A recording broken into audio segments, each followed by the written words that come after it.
0, 1.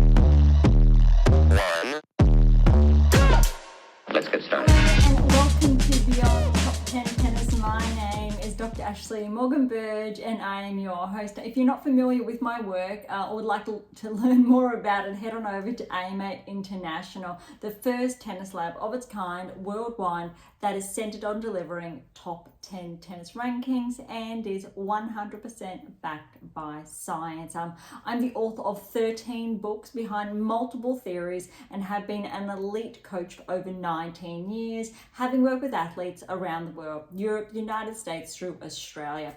I'm also the world's leading authority in this space with my research, coupled with my extensive coaching background, being responsible for landmark findings to deliver the next generation of play.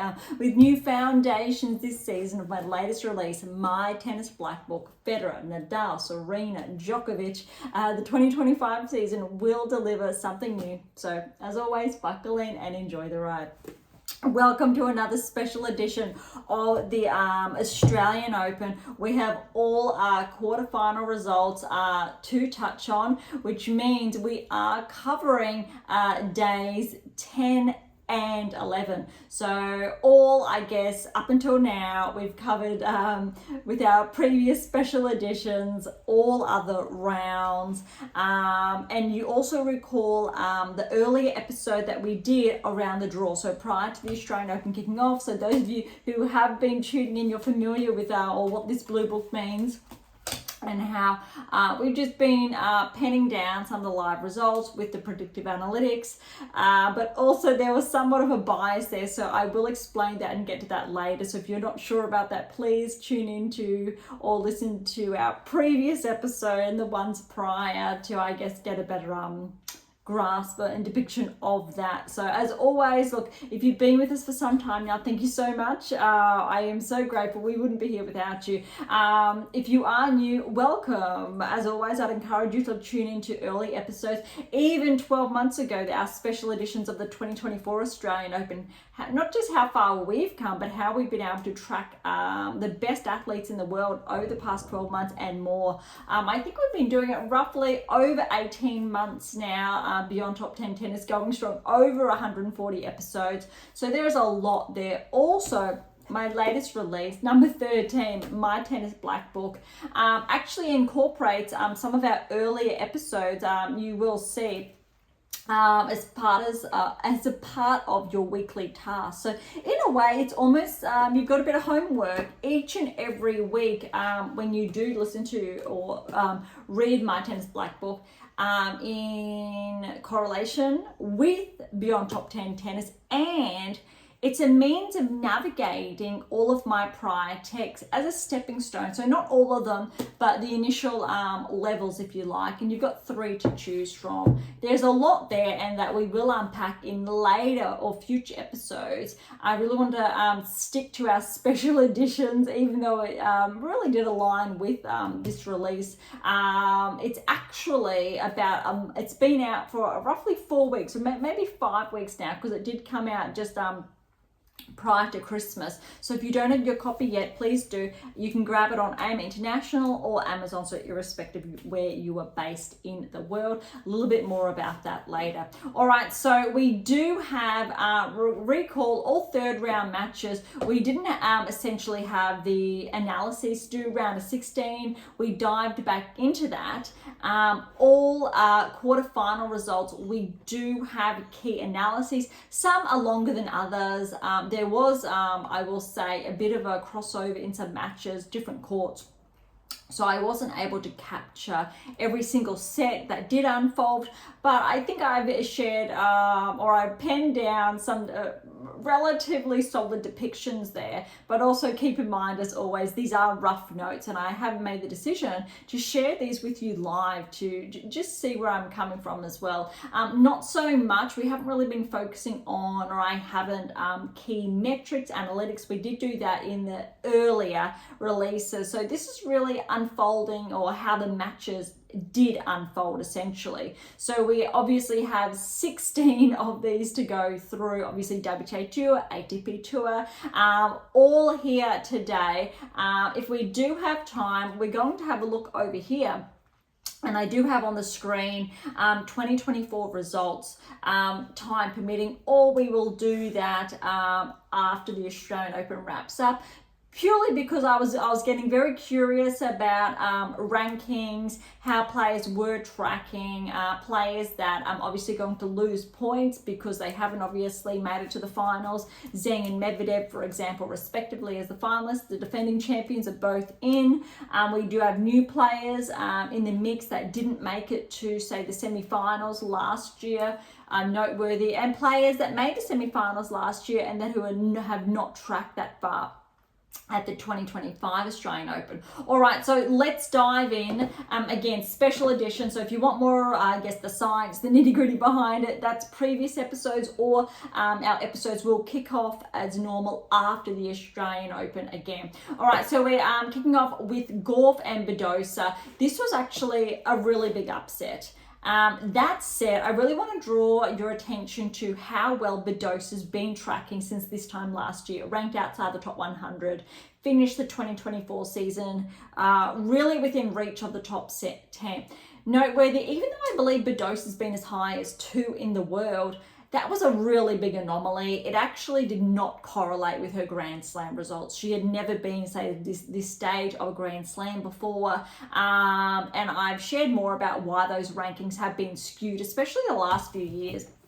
I share more about that in my Tennis Black Book, also previous releases as well, why some players, even if they are ranked inside the top 10, it does not correlate. They are not primed, say, to win a Grand Slam, make a Grand Slam final, purely because their metrics, their technical parameters, but also how they've been tracking as well at Grand Slams. It does not. And that's 100% science-based with the data, with player rankings, performances. You don't get more, I think, concrete than that. The good news for Badosa now is she has been tracking, and that's why, even though I believe I did pen down Gauff purely on her ranking, she had been playing well. Badosa's been playing very well. Noteworthy, however, how Gauff's been playing this Australian Open has not been as clean as she played in the United Cup.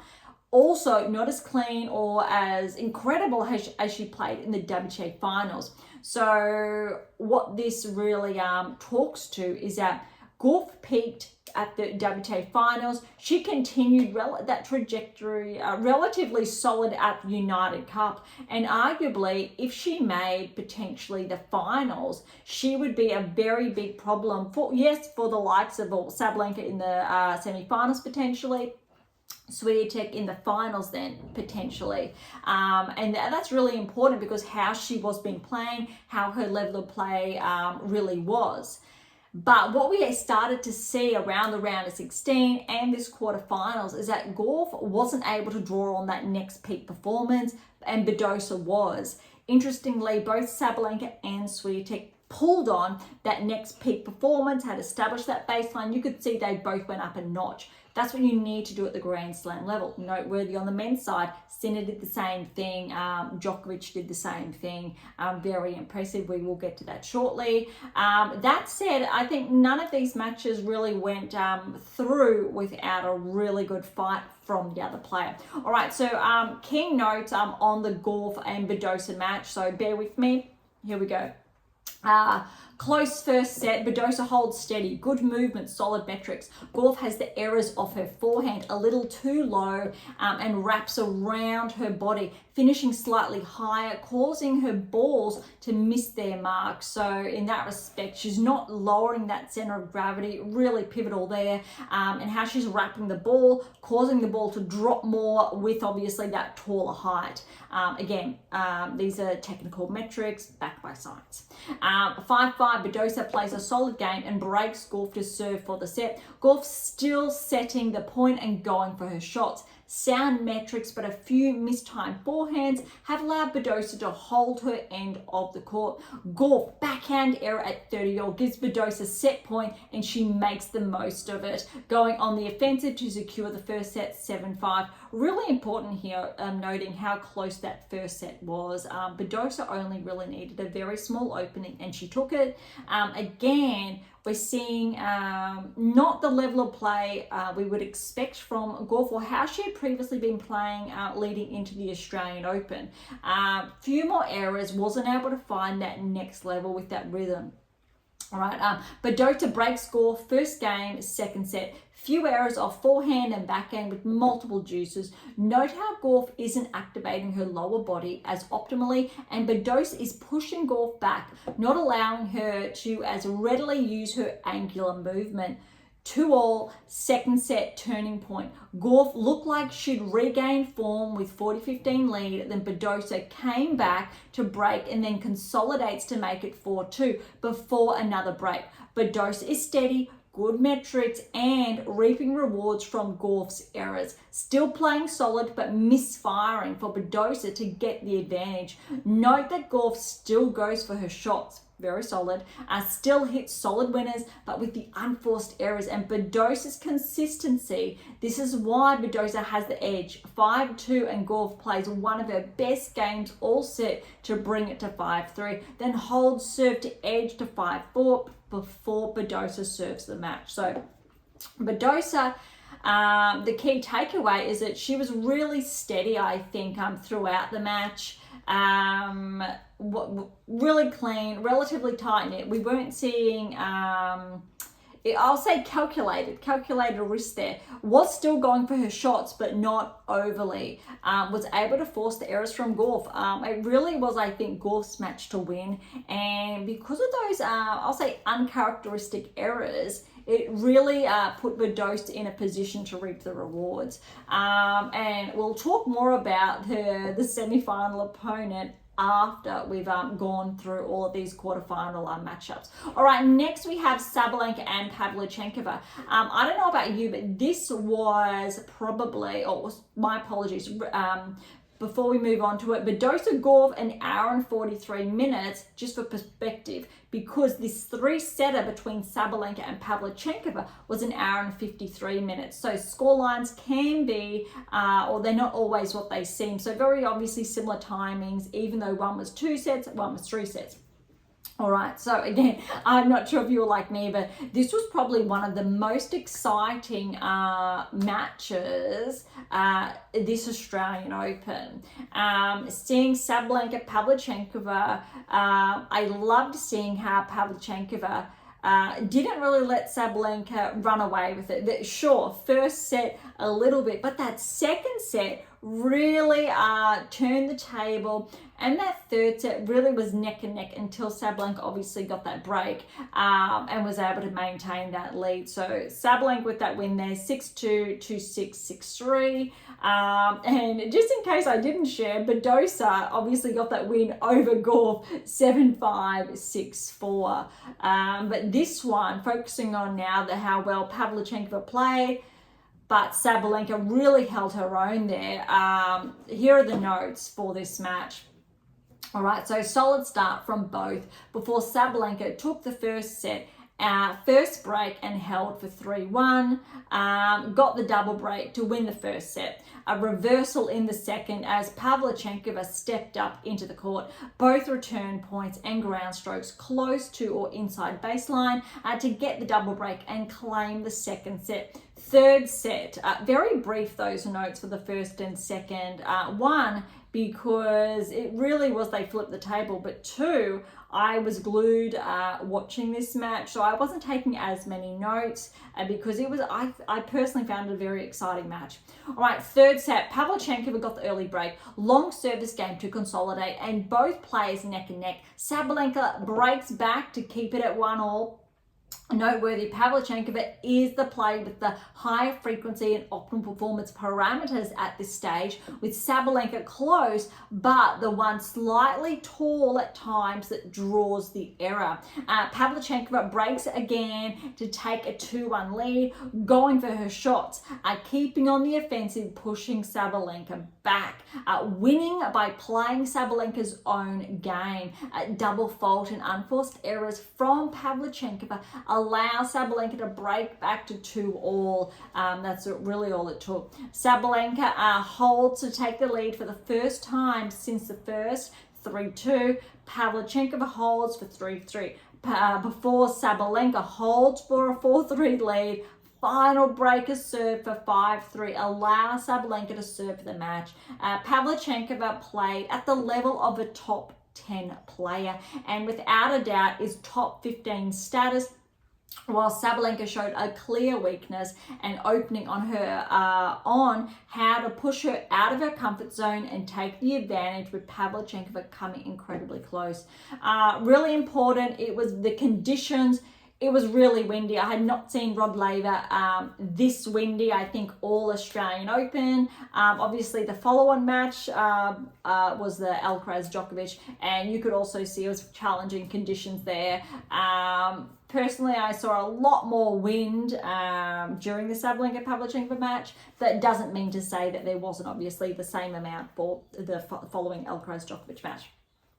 Really impressive from Pavlyuchencova. When the rankings come out, I'm really hopeful that Pavlyuchencova gets that bump, even though 27th seed, I think she's 28. Obviously, Krejcikova's not playing. That's why the obviously seedings are a little bit just one up. Pavlyuchenkova's level really does correlate then for this match, top 10. Definitely capable of that top 15. We saw Keys skyrocket winning Adelaide, and definitely I think after the Australian Open, Keys actually will get that top 10 ranking back. Very exciting. Other players we might touch on, time permitting, or that's a discussion we will have next week. But this was a standout performance. Similar timing.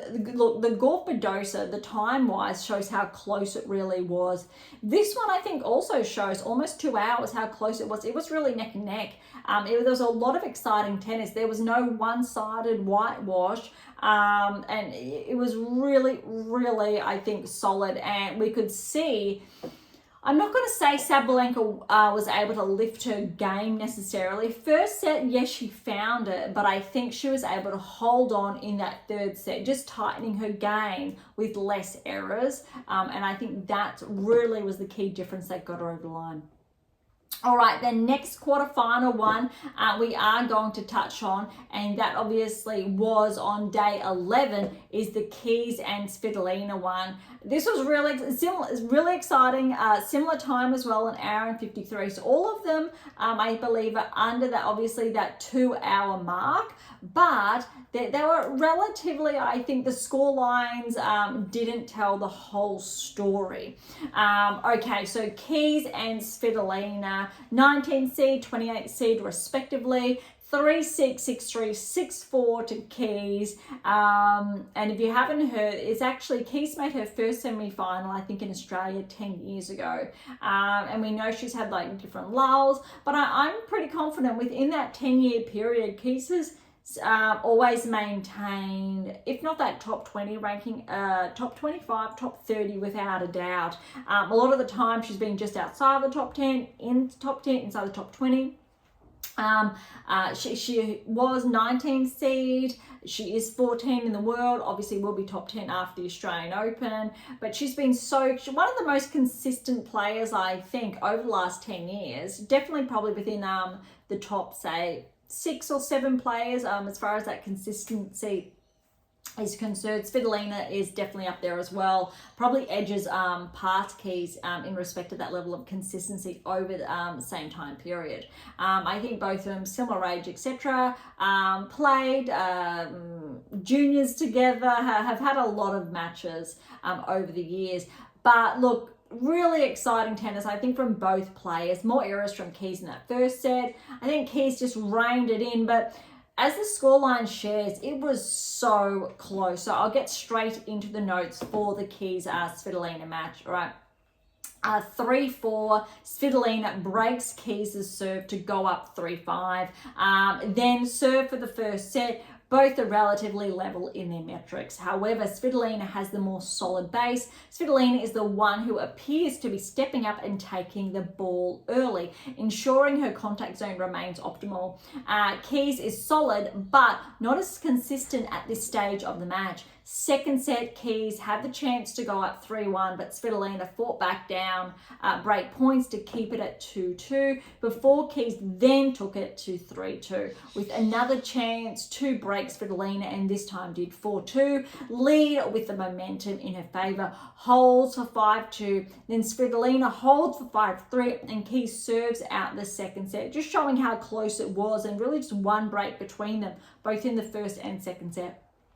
Third set, both players have amped their games up. Svitolina is solid, the more consistent player, but Keys is the one with the shots going for broke. 2-all, third, and Keys gets the break point and takes it to 3-2, with the more offensive player then consolidates it for 4-2.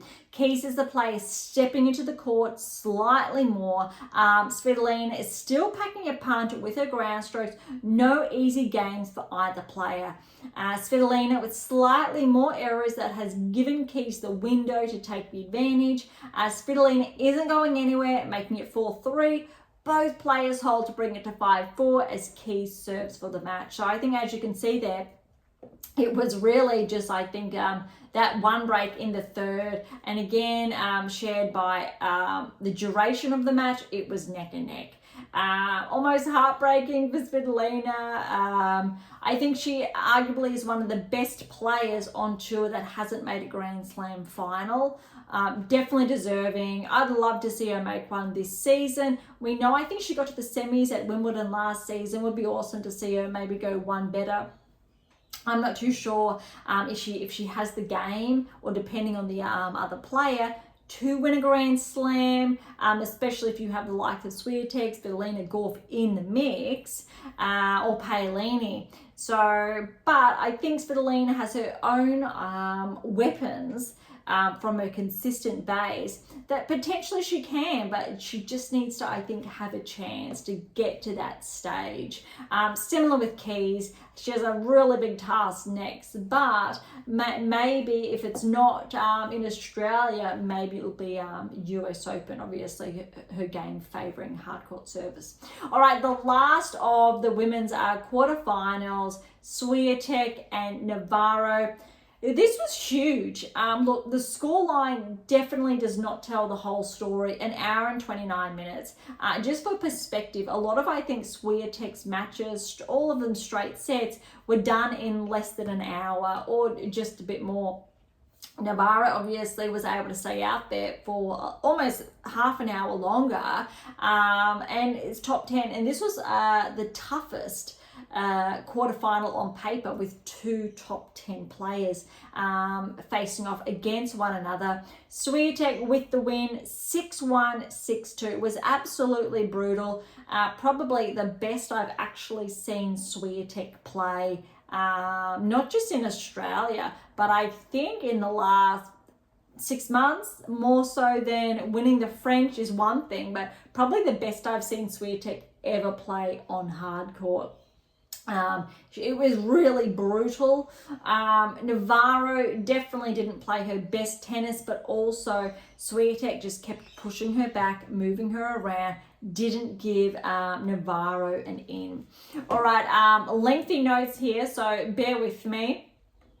All right, Swiatek breaks first game, consolidates before Navarro holds. Swiatek has come out with firing optimal performance indicators intact. Swiatek breaks again to go up 4-1. Navarro isn't playing bad. Rather, Swiatek is playing solid, and her key metrics are pushing Navarro back and or out of play. Swiatek isn't as consistent on the return, applying key parameters, needs to step up to the ball, use her momentum further to further amplify her game. Navarro isn't getting that one extra ball back and trying to do more, whilst the depth of her center of gravity isn't as optimal as earlier matches, potentially showing signs of her 4-3 setters prior to the quarters. As Swiatek holds to take the 5-1 lead, Navarro showing signs of her top 10 form, really top 8%, still hitting through and deep with her own tally of winners. Navarro's unforced error gives Swiatek set point. Navarro puts in a solid serve to save the set before Swiatek gets another chance and takes the first set 6-1. Close first game in the second by Swiatek, dug deep as it looked like Navarro lifted her game to hold. Navarro's integration of the keys is evident, so recall the 8 keys, 7 keys, etc. behind us, or more about that previous episodes, or wait for future episodes. However, Swiatek had the higher frequency and depth to her advantage. Swiatek's higher bouncing ball continues to push Navarro outside the optimal impact zone, which isn't allowing her to step up as often as she'd like. Very, very important. However, Navarro is still working the ball. Swiatek still occasionally guilty of lifting after impact. That is forcing a handful of errors. 2-2, and Navarro is starting to work her way into the second set. Swiatek's forehand with the unforced errors. Note how these are high and long. Signs of Swiatek lifting too soon during and or after impact, not an optimal performance metric. Navarro had her chances to get the break. Swiatek runs down a drop shot that is akin to Alcaraz and or Djokovic's speed for the from the night before. All right, slides into it and just makes it before holding for 3-2. Replay shows it was a double bounce, but potentially too close to feel all call. Replay came too late. Definitely agree with Navarro's comment that a change of rules would be justified to pick that up. Navarro refocused and hit her shots to stay with Swiatek. Still isn't going anywhere with key metrics in play. Has a chance in the next to level, can come through. Swiatek gets the first break off the second to go up 4-2, keeping the ball deep on the offensive, high and out of Navarro's optimal impact zone, and due to the speed of the ball, Navarro hasn't been able to consistently adjust to move closer and or away from the ball. When the ball lands inside Navarro's zone, she's in with a shot. Swiatek keeps at it, keeps hitting through the ball. Her center of gravity predominantly remains at the optimal depth, correlating with her ranking and rated success. Tight game at 4-2. Navarro takes it to deuce to try to get the break back. Swiatek managed to hold to get it to 5-2, then breaks Navarro in the final game to get the match. That was really brutal for Navarro. She really wasn't able to play her game. So a bit disappointing / heartbreaking for her from that perspective. But probably, the best tennis I've just seen Swiatek play, and it was really hard to answer that. Personally, I would absolutely love to see Swiatek Sabalenka play each other with Swiatek having that level. And obviously we know how Sabalenka performs on hard court. It would potentially have the potential to go through that 3-setter. Was it in Madrid, I want to say last year, or one of the finals they played? That was a really tight 3-setter. Potentially, it could be very similar. All right, over to the men's quarterfinals. We will kick things off with the Zverev and Paul match. This was definitely, I'll say the first 2 sets were as close as anticipated. The next 2, maybe not too much. 3.5 hours, so 3 hours, 28 minutes. Zverev did get the win over Paul, 7-6, 7-6, 2-6, 6-1. The tie breaks were 7-1 and 7-0 respectively. It was great to see, I think, Paul get that 3rd set, but by the 4th set, Zverev, he just amped his game up, and I think Paul dropped his level. But other than, look, the first 2 sets, they were neck and neck.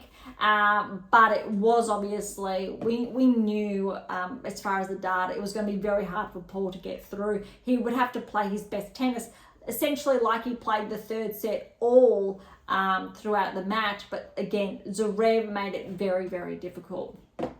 Okay, notes on the Zverev and Paul match. Neck and neck first set. Paul breaks to go up 6-5 to serve for the set. Zverev lands 30-40 to take it to a tiebreaker before deuce and second chance to take it to a tiebreak. Breaks right back and gets to serve first in the tiebreak. That was a missed opportunity. Then gets an early break and doesn't slow down, getting a 6-1 lead over Paul. 59 minutes for that first set. Paul holds serve first game of the second set, then has a break point on Zverev's serve to take it to 2-0 lead before consolidating for 3-love. 5-3 and Paul serves for the set before Zverev goes up love 40 to finally break back. Paul gets a set point on Zverev's serve but can't convert. 5-all, another missed opportunity. So Paul did have his chances. Both players are level, but Paul's net game is solid. However, Zverev is often taking the advantage. Second set tiebreak, Zverev is the more consistent player and takes a 6-love lead before taking the set. Paul got the early break again in the third and consolidated. 4-2, Paul gets up love 30 on Zverev's serve before it's 30-40 and Paul gets the double break. Biggest swing so far across the match. Paul serves for the first set and makes it 2-1. Zverev gets the early break in the fourth, then takes another for a 4-0 lead. Paul shows signs of tiring. Zverev is still going for his shots. This was really tough. You could see in that, especially that second set, or first and second, Paul had his chances. Really tough, I think, from that perspective. Zverev, nerves of steel, and really pulled through. I definitely think this is one of some of the best tennis I've seen Zverev play from a consistency standpoint. And you really need to give Zverev a shot of not just progressing to the finals, but potentially getting the win and securing his first Grand Slam. I think how he's playing, he's in with a shot. Obviously, he has a very big challenge in the semi-final, but you really need to give him a chance. If he plays this level of tennis in the semi-finals and the finals, and even if he's got a little bit of an extra level to move on, I think he could potentially win his first Grand Slam.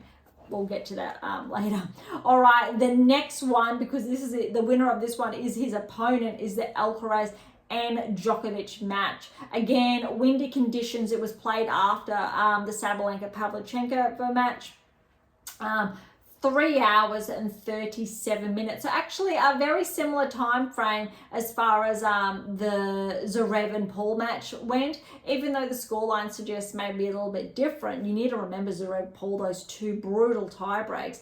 Djokovic and Alcaraz, I don't think there were any easy games there. It was brutal. Look, in all fairness, the third set I didn't see too much of. It was on very, very late.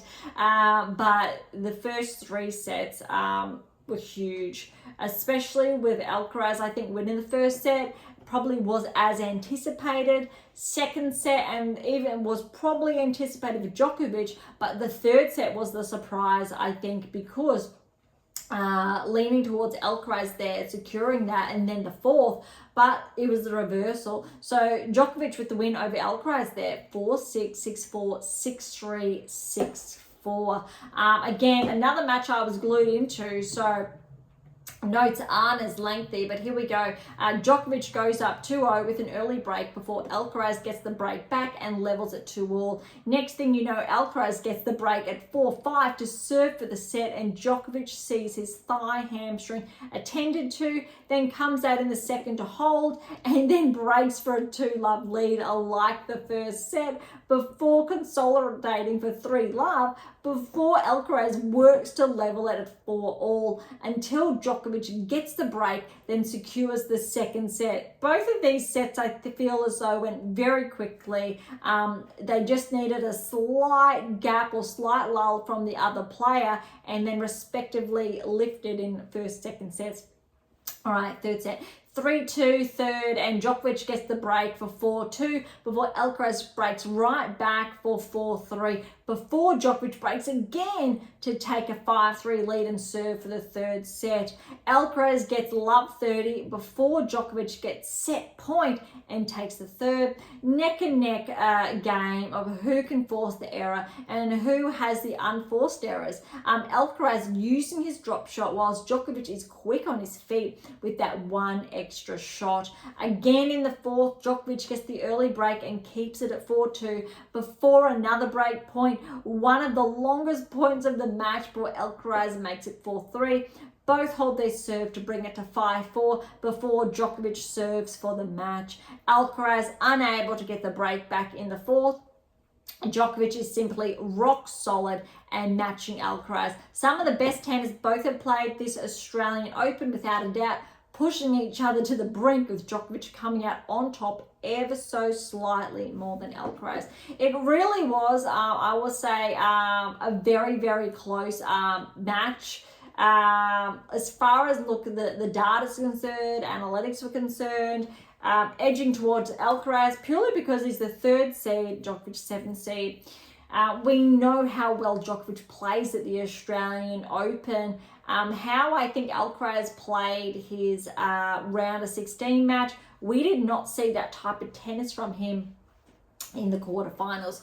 Obviously, all credit to Djokovic not, I think, giving him that in. What I think is really interesting is that Djokovic having Murray as his coach, it was almost like he needed a player that good like Murray on his team who had played in this era of tennis to really help him get that win over this next gen coming through. And I think if anything, Murray's job is done. It can be marked as a success because I would say if Murray was not on Djokovic's team, I would argue that Alcaraz would have gotten that win without a doubt. That is, and I think that's a very big telltale sign because it also delivers in on the 8 keys. We knew there was a piece missing in Djokovic's game. This was talked about last season that all 8 keys were not as tight-knit as they once were or needed to be. And this was a very, I think, healthy, positive sign for Djokovic's game. And potentially, he's going to be very dangerous. But his next opponent, we will get to shortly, it's going to be very, very tough. But it also could go either way. All right, the next ones we do have, obviously they're day 10s ones. So day 11, so day 10s get a 2-day break. Day 11, I believe only it's the 1-day turnaround, if or thereabouts. All right, so starting with the Shelton and Sonego match, this one without a doubt went a lot longer than anticipated. So all credit to Sonego pushing Shelton. On paper, it was more likely Shelton in 3 relatively not tight sets, but it really was the opposite. Sonego, he played some of his best tennis, if not his best tennis, and really, I think, cemented himself as a top 20 player. I think I've got in the notes here top 30, but by the end of it, it really was top 20. And I think he's going to give some of the players ranked inside the top 20 a bit of a run for their money this season. And he could shift his way inside potentially the top 15, I would say, by this time next year or by the end of the season, seeing how he tracks. But since this is an absolute standout performance from Sonego, we need to see if he's able to maintain this new baseline throughout the season. If it's not just this one anomaly peak, we want to see that in follow-up events, making the quarters, making the semis, seeing if he gets those titles, making inroads at the 500s, the 1000s, nice and deep, and that's what we'll get in there. And obviously this level of play, similar to what Pavlyuchencova did, she started to peak this time last year, and she really delivered at different events throughout the season. Despite falling early, she had a very tough opponent, we know, in Svitolina, and how far she was able to go and push, obviously, keys to 3. Similar to Sonego, we need to see that if his ranking is obviously going to track. All right, so the scoreline there for the Shelton Sonego, one of, or if not the longest match of the quarterfinals, 3 hours and 50 minutes. Shelton with the win, 6-4, 7-5, 4-6, 7-6, and that tiebreak was 7-4. And those earlier sets were closer than I think the scoreline shares, but definitely as the time or the match duration implies. All right, so notes on this match, steady until 4-all, and Shelton grabs the first break, then serves for the set. Done. Early in the second, Shelton has break points straight up with both Sonego and Shelton lifting their level. Sonego's net game and preparedness to close out points at the net is an added advantage at this stage. Shelton has break points in the first game, but Sonego holds. All right, 3-all, and Shelton gets the break again to go up 4-3. Shelton is the player that's nudging on the offensive, while Sonego is behind in the firepower. Shelton's metrics have improved. Sonego isn't producing optimal performance metrics as consistently, but is correlating with the top 20. Sonego breaks Shelton for the first time at 5-4 to level at 5-all, but Shelton holds, then breaks to get the second set. Sonego isn't going anywhere, towing the line with Shelton. Third set, slight momentum geared towards Sonego. His metrics are looking stronger with a slightly higher frequency in application. Shelton remains steady. One break is all it takes for Sonego to get the third before the fourth is pushed all the way to a tiebreak. Both Sonego and Shelton are tied. Both have had their chances. Sonego gaining more of the edge, while Shelton is hopeful to close it out, while slight signs of lifting in the legs, limiting, so tiring. Sonego's early lead in tiebreak. Shelton claws his way back. Both players had their chances, but it's Shelton's match. So that tiebreak, it was absolutely huge if you were watching it, because you could see Sonego had a bit more momentum very early on, looking like it could potentially go to 5. Sonego then just slightly dropped. Shelton amped up that level, and before you know it, the match was over. And I think everyone was watching this, especially in Australia, because it was geared towards, obviously, de Minaur Sinner following on this match, but it went for, I think, a lot longer than anticipated, but equally a really good match. All right, next match we have, because the winner of that match will play the winner of this match, Sinner and de Minaur. Definitely the scoreline. Look, this was a really brutal match. I was giving de Minaur an edge here, but I tell you what, Sinner played some of the, well, no, not some of, he played the best tennis I think I've seen him play. Better than I think this time last year, better than I think the US Open. The way he played here, it was really impressive. The best, he deserved that #1 ranking with how I saw him play. It was akin to, say, a Nadal or a Federer, being absolutely brutal in his approach. Obviously, Djokovic, different game style to, say, the Federer, Nadal's, but when Djokovic has been at his peak and really taking it to these players, you could put Sinner obviously in that same category with how he was playing. And I would have loved to see Sinner play Alcaraz if he got through, just to see their levels, obviously with that similar age range, but that's not going to be the case with Djokovic getting through. Look, Alex didn't play bad, but this was actually very, very similar to the Swiatek Navarro match. Obviously identical seedings, or almost thereabouts, of de Minaur and Navarro respectively, but it was a very similar game style with what Swiatek did to Navarro, Sinner did to de Minaur, really pushing the ball back, not putting in their hitting zone, not allowing Alex into the game. Oh my goodness, did de Minaur fight till the end. But again, almost ironically, a similar timeline as well, 1 hour and 48 minutes. So I think this is that makes it the shortest quarterfinal, but I think in no way, shape or form does that indicate Alex was not playing at his level, but Sinner did not allow de Minaur to peak or to really get into the match. So scoreline there, 6-3, 6-2, 6-1. It was brutal, heartbreaking to watch. That said, never did Alex give up, and I think that's what we love about him. So for those of you who are not familiar, Beyond Top 10 Tennis, we are based in Australia, so a little bit of a bias there. But okay, notes on this match. We've got Sinner and de Minaur. 2-1, Sinner takes the early break, and that's all it takes to win the first set. Second set, Sinner breaks straight away. De Minaur has a chance to break back, but Sinner is too good. Primary difference between the two across the entire first set is Sinner's offensive play and ability to more readily step into the court. De Minaur is solid, but due to Sinner stepping in, it's pushing Alex back and he's not as readily able to take the advantage. Sinner has the momentum, but de Minaur isn't going anywhere. Both players have optimal performance metrics in play. 8 keys are in action on both sides.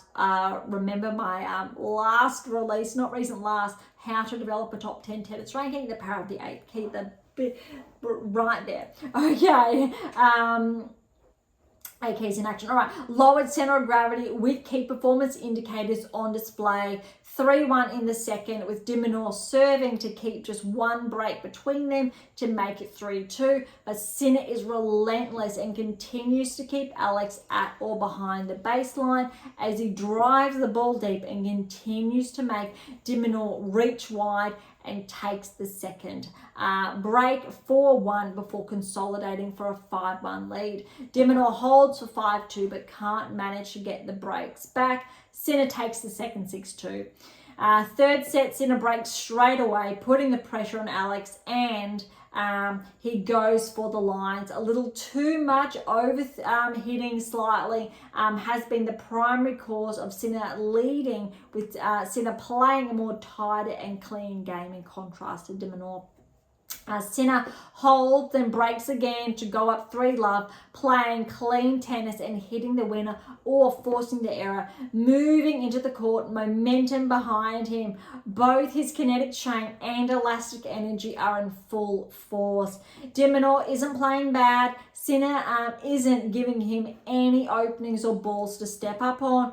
Pushed back, or Sinner quickly steps into the court to take the ball early and puts it away, leaving Alex with scarcely time to react or respond and move towards the ball. De Minaur manages to hold to make it 4-1, but Sinner is on fire with the double break. Sinner holds his serve for 5-1, then breaks de Minaur for the match.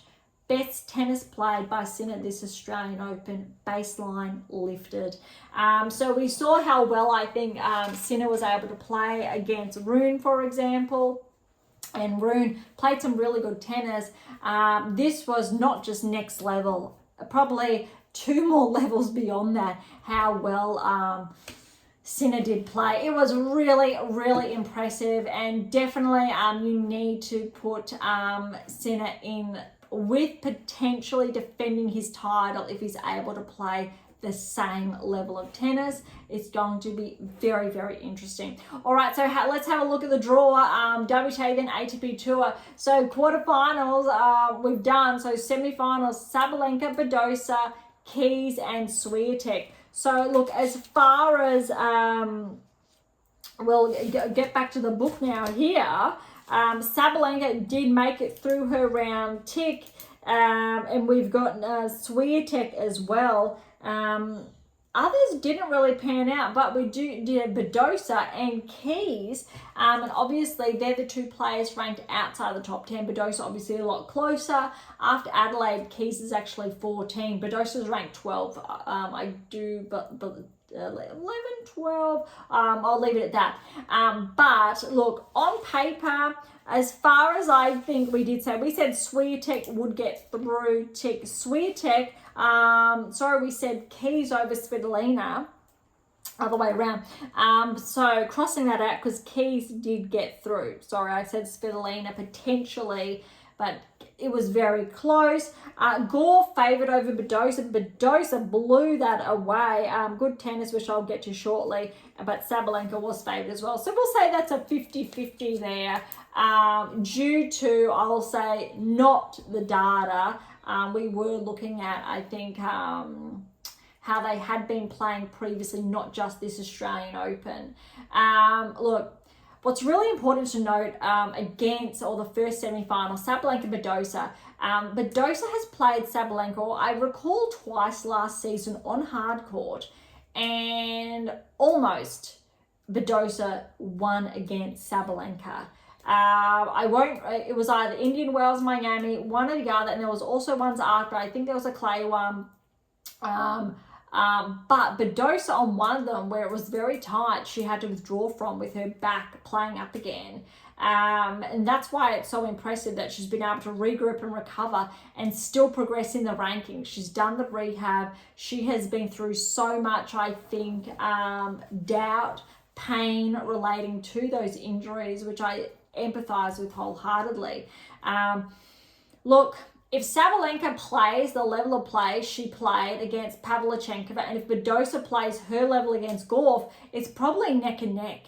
And it's very hard to call. Look, on paper, you need to say Sabalenka, defending champion, but you need to give Badosa a shot. I've got down here for Swiatek and Sabalenka to both progress respectively, and I think that would be a huge final. I don't remember the last time we had on the women's side the number 1 and 2 seeds playing off. It does not happen as frequently, potentially, as we'd like. Similar on the men's, though, in all fairness. But I think this is really hard because, look, Swiatek and Keys, if Swiatek plays how she played against Navarro, you have to favour Swiatek. Even if Keys plays her level like she did against Svitolina, Keys is going to have to amp her game up.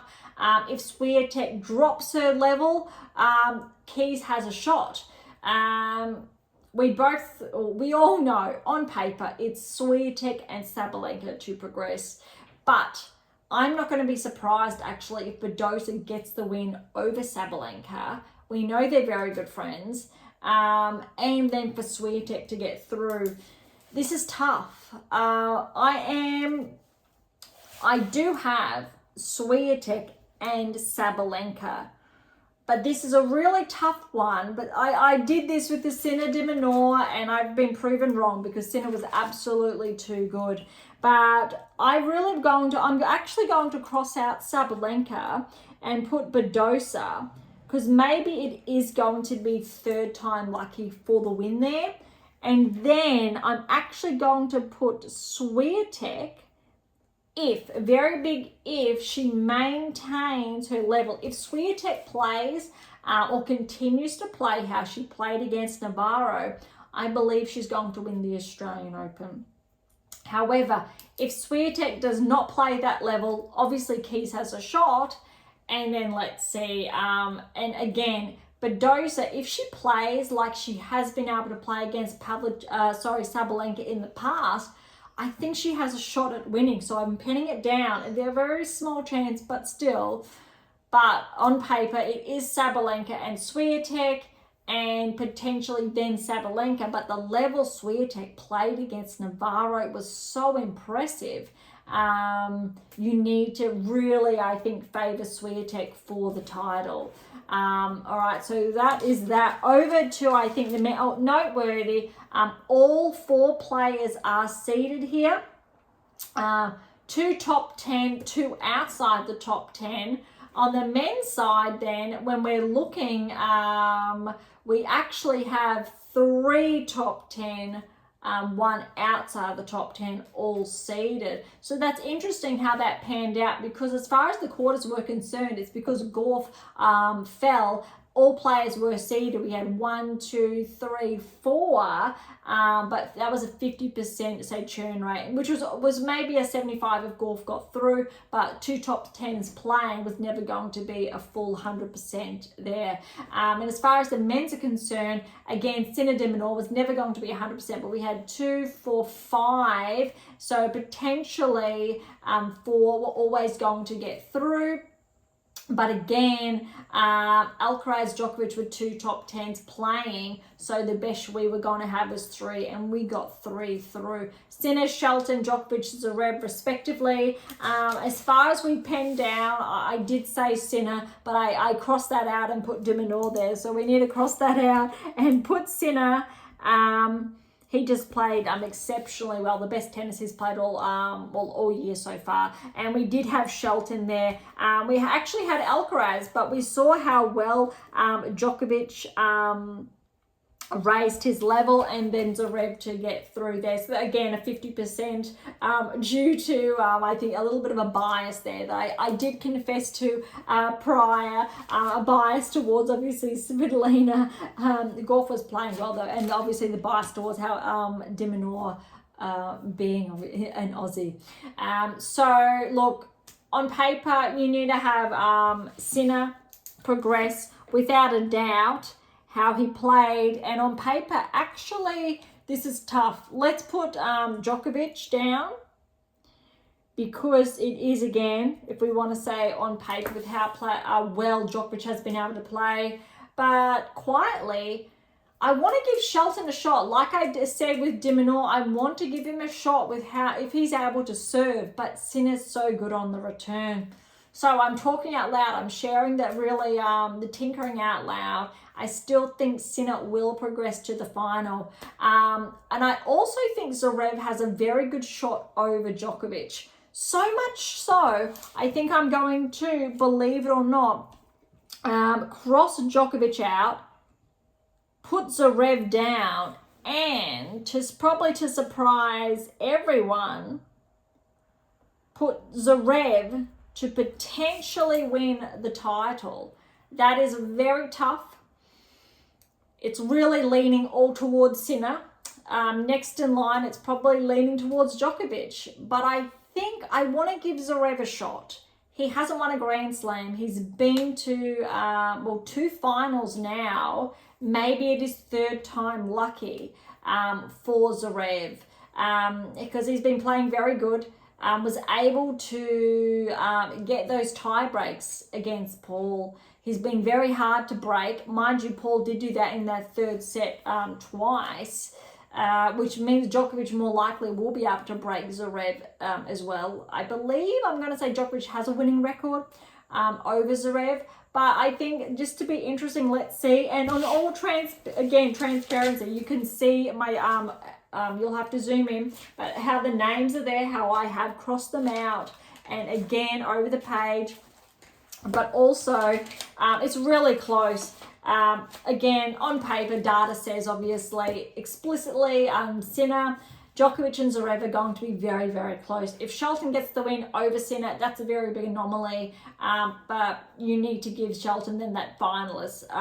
Zverev, Djokovic is tight. It's going to be obviously Australian Open Djokovic, purely because his historical record and his performances, but we're giving Zverev a shot there. Sinner, Zverev to advance. They're actually 1 and 2 in the world. And same with on the women's side, Sabalenka, Swiatek to advance 1 and 2. I can't remember the last Grand Slam where both 1 and 2 seeds made the finals.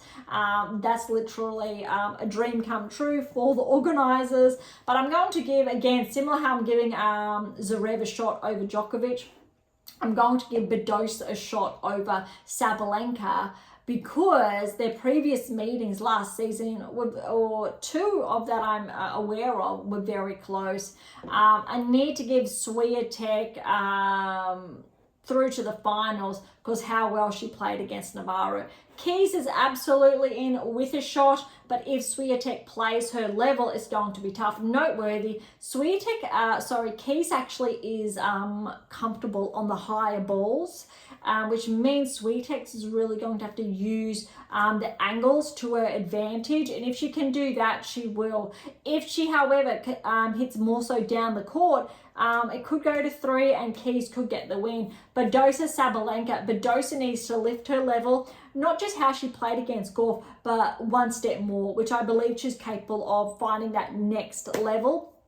So we'll see. We didn't see the best tennis from Sabalenka in the quarters, purely because I think as far as the conditions were concerned, If Sabalenka plays like she played, say, against Andreeva, I think it's a relatively smoother pass, or just as similar through to the finals.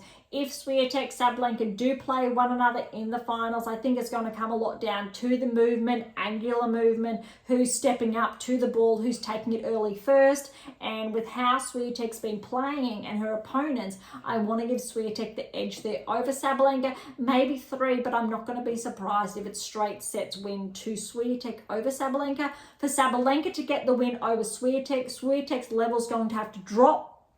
Sabalenka's is going to have to lift, and Sabalenka's going to have to be hitting down those lines, opening up the court, and really, I think, dishevel Swiatek, which is going to be a bit hard given how well she has been playing. But I think mentally, Swiatek will have to switch off, get a bit frustrated from Sabalenka, and that will be where Sabalenka can take the advantage.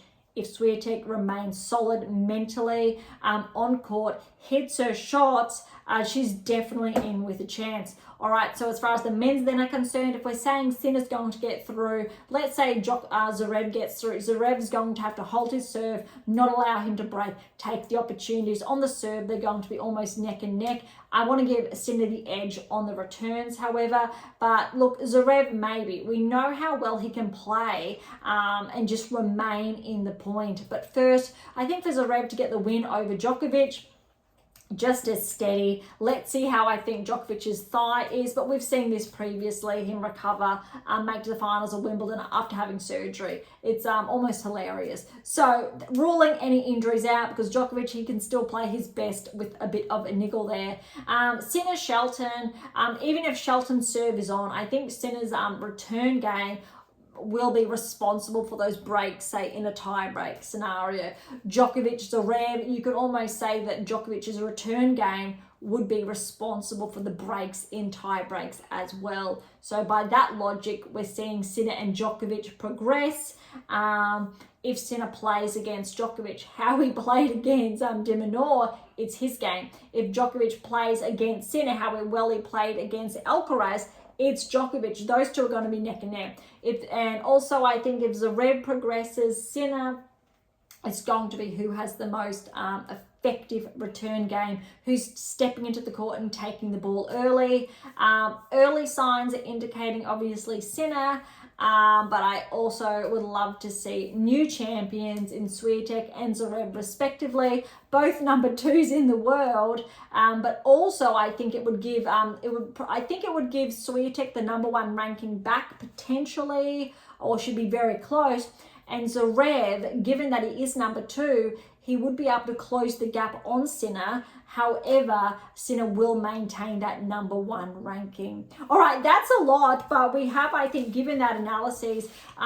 We probably won't do a special edition for the semi-finals, purely because that's only, 4 matches respectively. We'll see time-wise how that goes, and the finals. If we do not, we will wrap everything up in one, the semi-finals and finals, in our next episode. So we'll see how the matches essentially do unfold. So look, thank you so much for tuning in today. To grab a copy of my latest release, My Tennis Black Book, Federer, Nadal, Serena, Djokovic, navigating plans towards a top 10 ranking, head on over to AM8International.com or Amazon, so irrespective where you're based in the world, to grab a copy.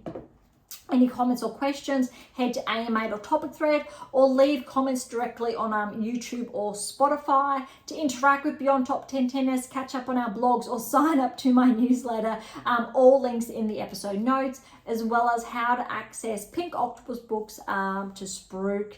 If you enjoyed today's episode, please subscribe, like, share, and all of the above. Beyond Top 10 Tennis exists for you, so please consider sharing us with those you know near and far. And if you're serious about heading towards the top 10, or want to know what your game is missing to secure that maiden Grand Slam or more, don't be shy and come and say hi. Okay, on that note, thank you so much for listening. I am so incredibly grateful. I'm your host, Dr. Ashley Morgan Berge, and this is Beyond Top 10 Tennis.